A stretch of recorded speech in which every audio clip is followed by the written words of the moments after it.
Hello, welcome to RDR Outdoors. We've had a lot of people asking about how to snag spoonbills. So what we're going to do is do a quick instructional video just to show you exactly what to do, first of all, so you understand what's happening. Every year, the spoonbills are down in the deep lakes. They make a spawning run up the river. Anything that gets in their way, low water dams or dams, is going to make them stack up and congregate there, so that they are thick enough at that time that you can literally just jerk a hook through the water and snag one.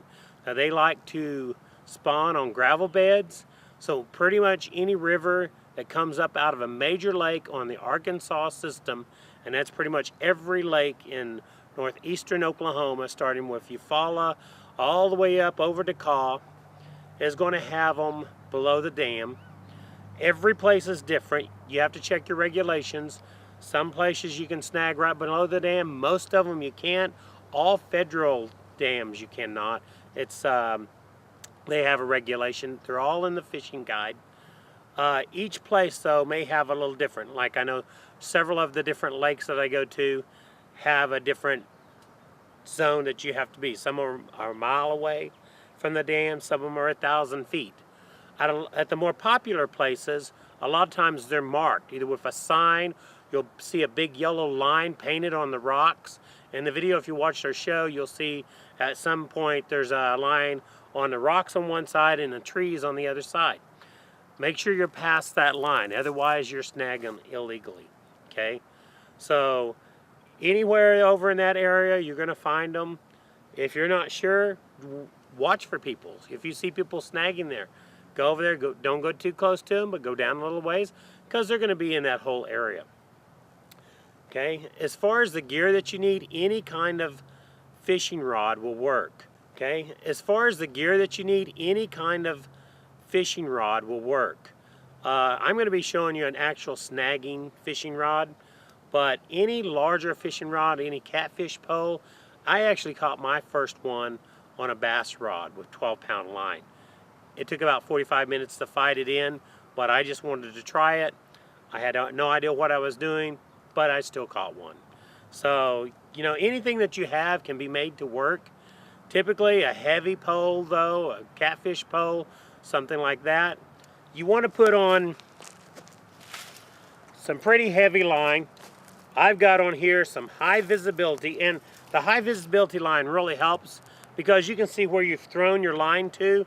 If there's other people around you fishing, you can actually see, because just because you throw into one area, in most places you're fishing in the river, in the current, and that location is going to change. So you don't go throwing over each other. If there's other people around, make sure you have some high visibility line. I'm using this high visibility green line here. But any color will work, yellow, orange, whatever you want to get. Okay. I use about 20, 25, 30. Some people use 80-pound test. The only problem you run into that, you are going to get hung up a few times. And if you tried to ever break 80-pound test line, it is tough. And so if I have a rod with high, like 80-pound test, spider wire or something like that, what I'm going to do is I'm going to tie on a leader on the end of a 20, 25-pound test. That way, if I have to break it off, I'm not going to lose my whole line or destroy that expensive fishing line. Typically though, I just go buy a couple of $10 reels at Walmart or wherever of the big game trilon or trilene line that's 20, 25 pounds, whatever they happen to have. To rig up for it, first of all, you've got to have a good size hook. You can find these just about everywhere. I got mine at Walmart. But all the fishing stores have them. It has to be barbless, or, which I've never found around here, or the barb has to be crimped. So take a pair of pliers. A lot of times what I'll do is when I get my hooks, if I'm going to go snagging, I'll get some good pliers the night before, have them all crimped down. It has to be crimped so you can run your finger back and there's no catch on it. You know, that barb has to be completely closed.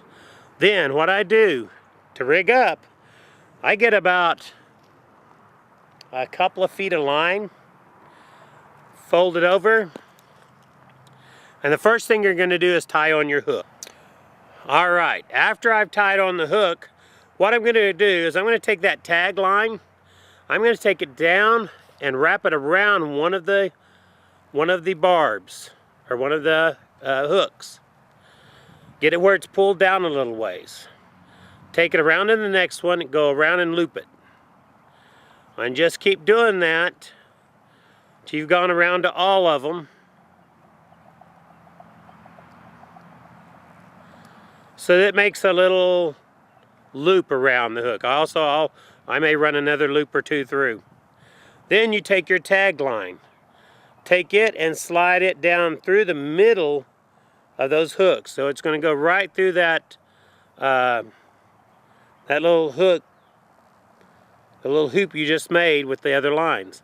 That way it can't slide up and get pinched into the hook and cause it to break off. So you're going to end up where when you pull it tight, it's going to pull the hook down just like that, because that's the way you want it pulled through the water. A weight behind it, the hook, and then pulling. That way it's going to snag whatever you hit. Make a loop again, or fold your line over. We're going to tie another polymer knot.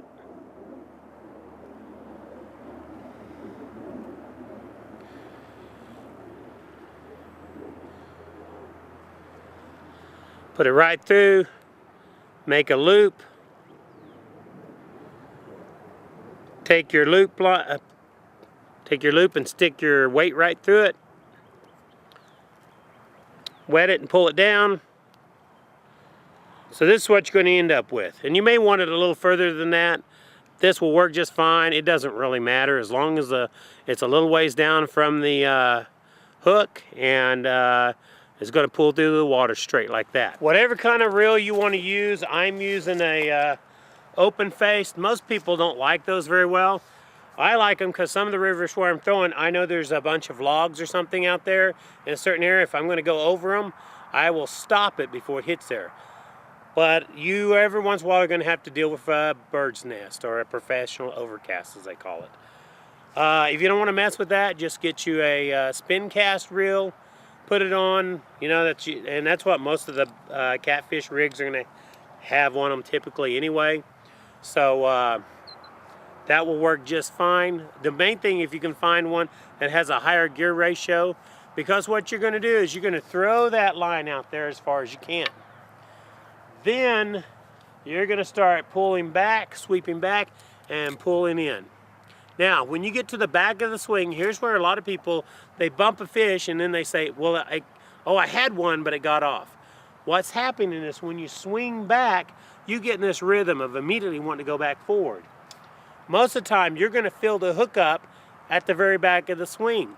So when you come forward with that barbless hook and the weight behind it, you hook the fish, you let the slack off, it's going to pull that hook right back out. Constant pressure on that fish. So once you come back, pull back and hold and reel for a second. Then start reeling up as you go forward. But a lot of times that's when you're going to feel that fish. So if you find yourself bumping fish, keep losing them, check and make sure you're not getting the habit of coming forward. Watch that line and make sure there's no slack in it, okay? Once you pull that fish up, and sometimes it may take a little while to fight them in, almost always when you get them in and you try to grab them, they take off and make another run. So make sure you got hold of your fishing pole. They'll drag it right off into the river or off the boat, whichever you're on, really quick. So make sure you or somebody else is ready to grab that reel.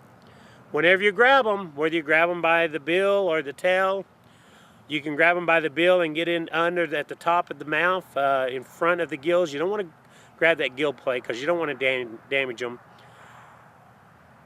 especially if you're going to release them anyway. And then once you've done that, you can pull it right up into the boat. What we do is we take a couple of pictures real quick, then we put it back right into the water, okay? Check your regulations. They've limited spoonbills to, I believe it's 2 per year.